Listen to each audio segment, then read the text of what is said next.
చూడండి చూడండి, నేను మన విశాఖ జిల్లా భీములపట్నం నుంచి మీతో మాట్లాడుతాను. ఇక్కడే పుట్టి పెరిగాను. మత్స్యకారుల సమస్యలు నాకు తెలుసు, రైతుల సమస్యలు ఏ విధంగా తెలుసు.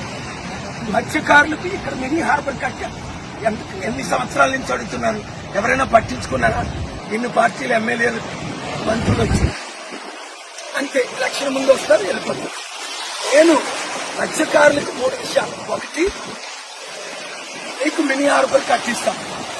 2, మీరు ఫిష్ ఎక్స్పోర్ట్ చేయడానికి మంచి అవైలబిలిటీ ఫెసిలిటీస్ అన్ని నేను ఇస్తాను. 3, నేను మీకు ఆర్థికంగా అన్ని విధాల 5 లక్షల కోట్లు ఇచ్చిన మిమ్మల్ని ఆదుకోలేను. కనుక మత్స్యకారులందరూ ఇంతవరకు వాళ్ళకి అవకాశం ఇచ్చారు. ఇప్పుడు నాకు విశాఖ ఎంపీగా కొండ గుర్తుకు ఓటేసి సీరియల్ నెంబర్ 16 ఒక్క అవకాశం ఇవ్వండి. మన విశాఖని ప్రపంచంలో బెస్ట్ పోర్ట్ సిటీగా, బెస్ట్ సిటీగా నిరుద్యోగులకు ఉద్యోగాలు ఇస్తూ అన్ని విధాలా ఆదుకుంటా. ఈ వీడియో షేర్ చేయండి.